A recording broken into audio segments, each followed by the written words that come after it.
တင်တိပါတလားဆင်ဒရလာဟာအာရှပါရှင်ရှိတယ်ဆိုတာဟုတ်ပါတယ်ဆင်ဒရလာအာရှပါရှင်ကိုရေးစင်းအာရှမူရင်းဆင်ဒရလာကိုရေးမှတ်ထားတဲ့သူကဒွန်ချင်းရှီတန်မင်းဆက်ခေထိန် Dynasty တရုတ်စာရေးဆရာခမန်း850ဝန်းကျင်တာကြောင့်ရိုက်စီယန်ကကဘာပေါ်မှာအဟောင်းဆုံးဆင်ဒရလာပုံမြင်ဂျာမနီပြင်သစ်ပတ်ရှင်တွေထက်အနည်းဆုံး800နှစ်လောက်စောပါတယ်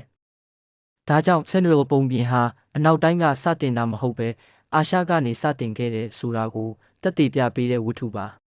ဆင်ဒရလာခမန်းကိုရာစုတရုတ်တန်မင်းဆက်ကာလာဟိုးအရင်ခေတ်ကတောင်တန်းဒေသတစ်ခုမှာရက်ဆင်လို့ခေါ်တဲ့မိန်းကလေးတစ်ယောက်နေထိုင်ခဲ့ပါတယ်ရက်ဆင်ရဲ့မိခင်ကသူငယ်တုန်းမှာပဲတည်ဆုံသွားပြီးအဖေကနောက်ထပ်မိန်းမတစ်ယောက်ကိုယူခဲ့ပါတယ်အဖေပါတည်ဆုံသွားတဲ့နောက်ရက်ဆန်ကမိထွေးနဲ့မိခင်မတူညီတဲ့သမီးတစ်ယောက်လက်အောက်မှာအခက်ခဲများစွာနဲ့နေရပါတော့တယ်မိထွေးကရက်ဆန်ကိုမချစ်ဘူးအိမ်လုံးအားလုံးလှုပ်ခိုင်းပြီးကောင်းတဲ့အဝတ်အစားအစာတွေကိုသူ့သမီးကိုပဲပေးပါတယ်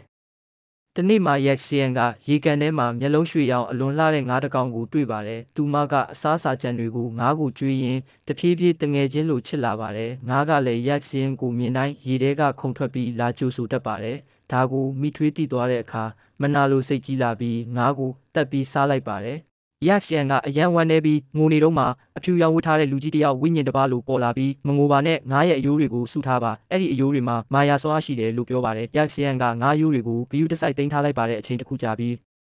ဒေတာအုပ်ချုပ်သူကကြီးမားတဲ့ပွဲတော်တစ်ခုကျင်းပပါတယ်အဲ့ဒီပွဲတော်မှာမိန်းကလေးတွေကိုလာရောက်ပြသခွင့်ပေးပြီးအိမ်နောက်ဖက်ရွေးနိုင်တဲ့အခါရေးကြီးတဲ့ပွဲပါမိထွေးကသူ့သမီးကိုသာပွဲတော်သွားခိုင်းပြီးရက်စီယန်ကိုအိမ်မှာထားခဲ့ပါတယ်ရက်ရှန်ကငါးယိုးတွေကိုထုတ်ပြီးဆူတောင်းလိုက်တဲ့အခါအံ့ဩစရာဖြစ်သွားပါတယ်။အဝတ်စားလှသပင်လှရွှေနဲ့လှုပ်ထားတဲ့ဖနက်လှတစုံအားလုံးပေါ်လာခဲ့ပါတယ်။ရက်ရှန်ကပွဲတော်ကိုသွားပြီးအရန်လှနေတဲ့အတွက်လူတိုင်းအံ့ဩကြပါတယ်။ဒါပေမဲ့မိထွေးကိုမတွေးစေချင်လို့မြန်ပြန်လာတဲ့အချိန်ရွှေဖနက်တစ်ဖက်ကျန်ခဲ့ပါတယ်။အဲ့ဒီရွှေဖနက်ကိုတခြားနိုင်ငံကဘရင်မင်းသားတစ်ပါးကရခဲ့ပါတယ်။သူကဒီဖနက်ဝတ်နိုင်တဲ့မိန်းကလေးကိုကျွန်တော်အိမ်အောင်ဘက်အဖြစ်ယူမယ်လို့ကြေညာပါတယ်။လူများစွာစမ်းကြည့်ပေမဲ့ဘသူမှမဝတ်နိုင်ပါဘူးနောက်ဆုံးမှာရက်ရှင်းစမ်းကြည့်လိုက်တော့ဖနက်ကအန်ကိုက်ဝင်သွားပါတယ်မင်းသားကရက်ရှင်းကိုလက်ထပ်ပြီးဘရင်မအဖြစ်ခေါ်သွားပါတယ်မိထွေးနဲ့သူ့သမီးကတော့မကောင်းမှုလုပ်ခဲ့တဲ့အတွက်နောက်ဆုံးမှာလူတွေကစွန့်ပစ်ပြီးဆင်းရဲစွာနေရခဲ့ကြပါတယ်